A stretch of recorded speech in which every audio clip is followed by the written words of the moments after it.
Everyone. तो आज हम पढ़ेंगे volatile oil D pharma first का फार्माकोग्नोसी का चैप्टर नंबर 4 का टॉपिक है। इसका हम ग्लाइकोसाइड, टर्पेनोइड्स एंड एल्कलॉइड पढ़ चुके हैं। उनका लिंक मैं डिस्क्रिप्शन में डाल दूंगी और भी सब्जेक्ट है उनका लिंक भी मैं डिस्क्रिप्शन में डाल दूंगी, तो आप जाकर देख लें या फिर प्लेलिस्ट पर भी देख सकते हो। चैनल को सब्सक्राइब जरूर कर लें। तो हम पढ़ते हैं वोलेटाइल ऑयल। वोलेटाइल ऑयल्स हमारे क्या होते हैं? वोलेटाइल ऑयल्स हमारे प्लांट से मिलने वाले ऑर्डर सब्सटेंस होते हैं, मीन्स यानी कि उसमें अच्छी स्मेल और फ्रेगनेंस वाले सब्सटेंस होते हैं वोलेटाइल ऑयल्स, जो ऑर्डिनरी टेम्परेचर पर एयर के कांटेक्ट में आकर रेडली इवेपोरेट हो जाते हैं। यानी कि अगर यदि उन्हें नॉर्मल टेम्परेचर पर उन्हें रख दिया जाए यदि खुले में, तो वे क्या होंगे? इवेपोरेट हो जाएंगे। जैसे कि हमारा आ जाता है clove oil, fennel, peppermint oil, ये सब एग्जाम्पल से देखो। मैंने आपने बहुत सारे लॉन्ग्स या फिर हमारे लॉन्ग्स ऐसे खुले में रख दी तो आपको उनकी क्या आने लगेगी? दूर से खुशबू आने लगेगी ना। क्यों? क्योंकि उनमें जो हमारा प्रेजेंट है, हमारा केमिकल कॉन्स्टिट्यूएंट है, उसमें जो हमारा ऑयल्स हमारा प्रेजेंट है वो क्या होने लगते हैं? हमारे इवेपोरेट होने लगते हैं।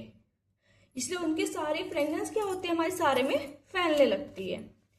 अकरेंस देखें तो हमारे प्लांट के डिफरेंट पार्ट में हमारे प्रेजेंट होते हैं। जैसे कि हमारा पेपरमेंट की लीफ में हमारा प्रेजेंट होता है, सिनामन की वार्क में, और फेनिल कोरिएंडर के फूल में, यानी कि फ्लावर से हमारा वोलेटाइल ऑयल ऑब्टेन किया जाता है। फिर आता है हमारा इसका डिस्ट्रीब्यूशन।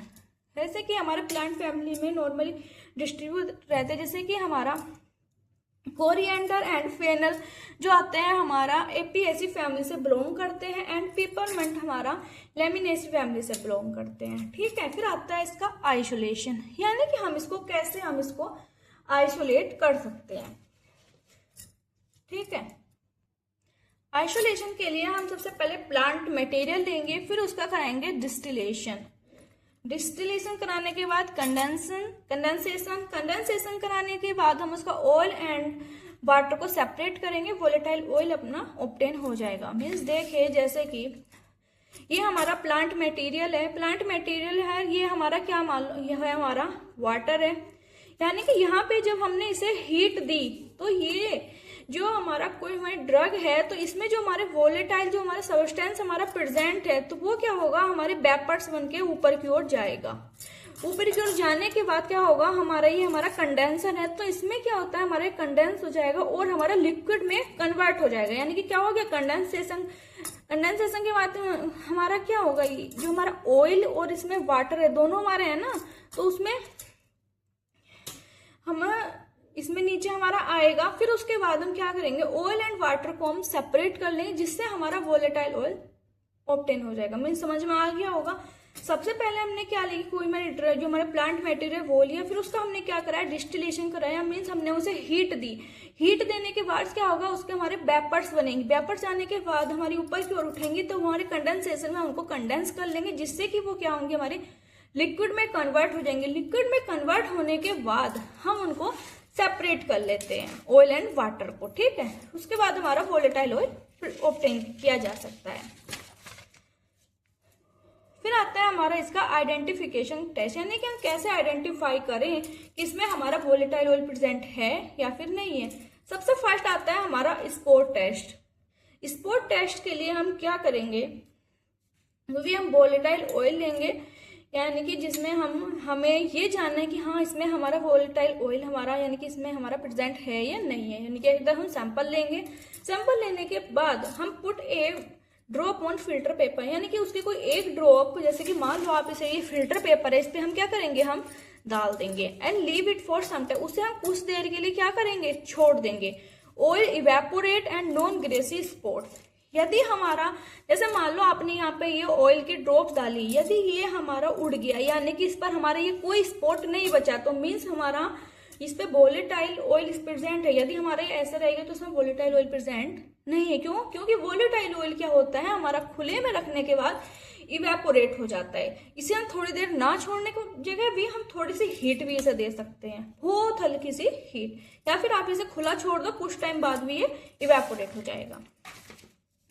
फिर इसके बाद आता है हमारा सूडान 3 टेस्ट। फिर आता है इसमें ऑयल लेंगे एंड सूडान 3 हम मिलाएंगे, तो उससे हमारा रेड कलर ऑब्टेन होगा। अगर हमारा रेड कलर आ रहा है तो यानी कि वोलेटाइल ऑयल प्रेजेंट है। अगर नहीं आ रहा है तो मतलब नहीं है। फिर आता है हमारा फेरिक क्लोराइड टेस्ट, यानी कि ऑयल प्लस FeCl3, यानी कि ऑयल एंड FeCl3 को हम आपस में मिलाएंगे। यदि हमारे ब्लू एंड ग्रीन कलर आ रहा है तो यानी कि वोलेटाइल ऑयल प्रेजेंट है, अदरवाइज नहीं है। तो आई होप आइडेंटिफिकेशन टेस्ट आपको समझ में आ गए होंगे। फिर इसके बाद आता है हमारा थेराप्यूटिक एक्टिविटीज। फर्स्ट आता है हमारा कार्मिनेटिव, यानी कि गैस रिलीफ वगैरह में हमारे यूज किए जाते हैं। जैसे fennel oil is used in relief gas, यानी गैस के रिलीफ में यूज किए जाते हैं। एंटी इन्फ्लामेशन, यानी कि इन्फ्लामेशन को कम करने के लिए हमारे यूज किए जाते हैं। ठीक है, जैसे कि हमारा यूकेलिप्टस ऑयल है जो कि हमारे इन्फ्लामेशन को कम करने के लिए यूज किया जाता है। नेक्स्ट आता है हमारा स्पेक्टोरेंट। यूकेलिप्टस जो है हमारा एज द स्पेक्टोरेंट भी यूज किया जाता है, यानी कि म्यूकस को रिमूव करने के लिए यूज किया जाता है। फिर आते हैं इसका फार्मास्यूटिकल एप्लीकेशन। फार्मास्यूटिकल एप्लीकेशन कौन सी हमारी? यूज्ड एज फ्लेवरिंग एजेंट, यानी कि फ्लेवर लाने के, क्योंकि इसमें अच्छी स्मेल आती है, अच्छी फ्रेगनेंस आती है, तो इसलिए एज द ये हमारे उसमें फ्लेवरिंग एजेंट के लिए यूज किए जाते हैं फार्मास्यूटिकल प्रोडक्ट में। Use as inspector as the expectorant भी हमारे यूज किए जाते हैं, as the anti malarial agent भी हमारे यूज किए जाते हैं, and use in topical preparation, जो हमारी स्किन वगैरह पर टॉपिकली हमारी लगाई जाती हैं, उन प्रिपरेशंस में भी क्या होता है, हमारे वोलेटाइल ऑयल्स यूज किए जाते हैं। तो आई होप आपको वोलेटाइल ऑयल समझ में आ गया होगा।